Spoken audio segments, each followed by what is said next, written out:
ఇస్లాంలో యేసు గురించి 9 వాస్తవాలు. 1. యేసు దేవుని కుమారుడు కాదు. ఇస్లాంలో దేవుని కుమారుడు లేడు.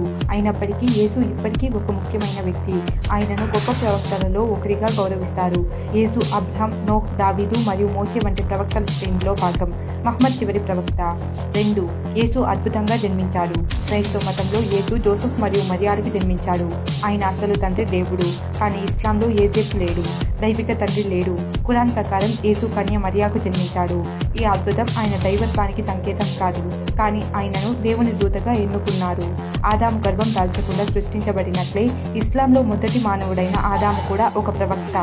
3. యేసు ఊయలలో మాట్లాడాడు. యేసు జన్మించినప్పుడు ప్రజలు మరియాను వ్యభిచారం చేశాడని ఆరోపించారు, కానీ శిశువు వారితో మాట్లాడింది. ఊయల నుండి ఖురాన్ ప్రకారం యేసు వారితో ఇలా అన్నాడు: నేను నిజంగా అల్లాహ్ సేవకుడిని. ఆయన నాకు దివ్య జ్ఞానం ఇచ్చి నన్ను ప్రవక్తగా చేశాడు. 4. మరియా అనే పేరుతో ఖురాన్ అధ్యయనం ఉన్న ఏకైక మహిళ మరియా అరబిక్ పేరు మరియం.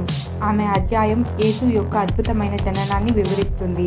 ఖురాన్ అంతటా ఆయనను మరియా కుమారుడు యేసు అని పిలుస్తారు. 5. బైబిల్లో మాదిరిగానే యేసు అద్భుతాలు చేశాడు. ఖురాన్లో యేసు అద్భుతాలు చేస్తాడు. ఆయన మట్టితో పక్షులను సృష్టించి వాటిలో జీవాన్ని పెంపొందిస్తాడు. ఆయన రోగులను స్వస్థపరుస్తాడు మరియు మృతులలో నుండి లేపుతాడు. కానీ ఆయన దేవుడు ఎన్నుకున్న దూత అని నిరూపించుకోవడానికి మాత్రమే అలా చేస్తాడు. ఇతర ప్రవక్తలు కూడా ఇస్లామిక్ దృక్కోణం నుండి దైవిక అద్భుతాలు చేస్తారు. అది వారిని ఆరుగా చేయదు.